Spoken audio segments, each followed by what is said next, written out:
আসসালামু আলাইকুম এভরিওয়ান। দেশে ও দেশের বাইরে খুবই জনপ্রিয় একটা খাবার পালং শাক ভাজি। এতে প্রচুর পরিমাণে আয়রন রয়েছে। এটা সবার জন্যই হেলদি একটা খাবার। শুধু আয়রন নয়, এতে রয়েছে প্রচুর পরিমাণে ম্যাগনেসিয়াম, আছে ভিটামিন এ, কে, সি এবং ভিটামিন বি2। সুতরাং বুঝতেই পারছেন এটি কত উপকারী একটি খাবার। পালং শাক রান্না করার অনেক ওয়েজ রয়েছে। কেউ কেউ এটাকে সালাদ বা স্মুদিতে খেয়ে থাকেন, কিন্তু আমাদের দেশে পালং শাক যেভাবে রান্না করে তাই শেয়ার করব। এই জন্য আমি 2 আটি পালং শাক, একটি পেঁয়াজ, 3-4 কোয়া রসুন, কাঁচামরিচ, শুকনো মরিচ নিয়েছি। রান্নার প্রথমেই শাক ধুয়ে কুচি করে নিয়েছি। চুলায় একটি প্যান বসিয়ে সামান্য তেল দিয়ে দিব। এই শাক রান্না করতে তেমন তেল লাগে না। দিয়ে দিব শুকনো মরিচ ভেঙে, দিয়ে দিব একটি পেঁয়াজ কুচি। কাঁচামরিচ আমি মাঝখান দিয়ে কেটে দিয়েছি যেন ফ্লেভারটা বের হয়, এবং সাথে দিয়ে দিয়েছি 3 থেকে 4 কোয়া রসুন কুচি।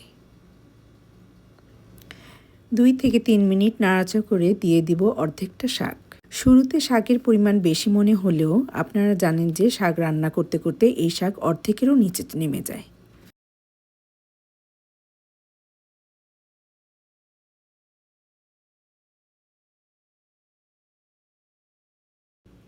দিয়ে দিব স্বাদ মতো লবণ।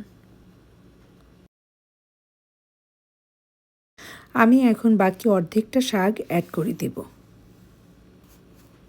চুলার আঁচ প্রথম থেকেই মিডিয়ামে আছে এবং মিডিয়ামে রেখেই আমি পুরো রান্নাটা শেষ করব। শাকটা আমি না ঢেকেই রান্না করব।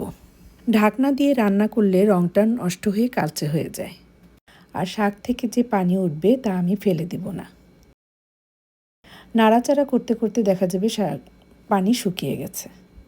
অনেকেই শাক থেকে যে পানি উঠে তা ফেলে দেয়, আমি কিন্তু তা করি না, কারণ এতে প্রচুর পরিমাণে ভিটামিন রয়েছে।